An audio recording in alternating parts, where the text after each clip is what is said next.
হালালে বরকত আছে। বলেন তো কিসে বরকত? ভর্তা পান্তা ভাত দিয়ে খাইলাম, কিন্তু খুব তৃপ্তি, স্বাস্থ্য ভালো, সুঠাম দেহ, ফ্যামিলিতে সুখ, ছেলে কথা শুনে, ওয়াইফ নামাজ পড়ে, তাহলে তো দুনিয়াটাই জান্নাত হয়ে গেল, ঠিক কিনা বলেন?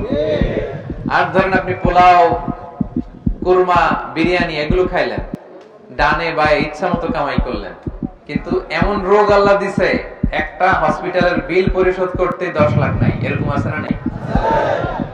একটা হসপিটালের বিল দিতে যে 10 লাখ টাকা নাই।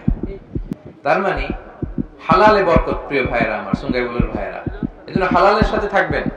সাময়িক ওই লটারি পেয়ে আমি অনেক টাকা পেলাম, ওই জুয়া খেলে আমি অনেক টাকা পেলাম, জুয়া খেলে তো মানুষ আসলে নিঃস্ব হয়, কিন্তু সাময়িক কিছু টাকা পয়সা পেয়ে আপনি এটার সাথে জড়াবেন না।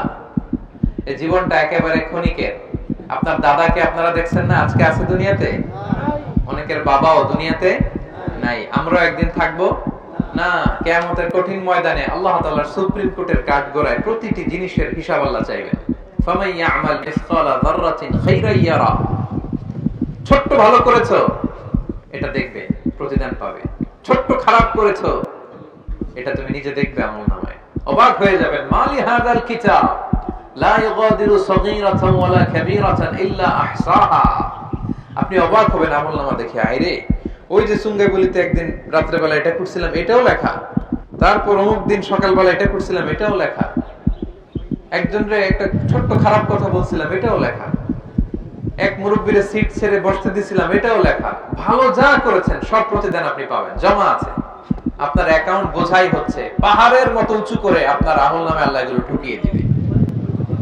এজন্য আমাদের হতাশ হওয়ার, নিরাশ হওয়ার কোনো কারণ নাই। ছোট্ট ভালো করলেও সেটার প্রতিদান আমাদেরকে দিবেন কে? ছোট্ট খারাপ করলে প্রতিদান দিবেন কে? আল্লাহ তাআলা বরকত দেয়ার মালিক। বরকত আপনি চোখে দেখবেন না, আপনি ফিল করবেন। আপনি সুস্থ থাকবেন, আপনার জীবনে, আপনার পরিবারে, আপনার লাইফে বারাকা হবে। বারাকা দেওয়ার মালিক একজন, তিনি কে?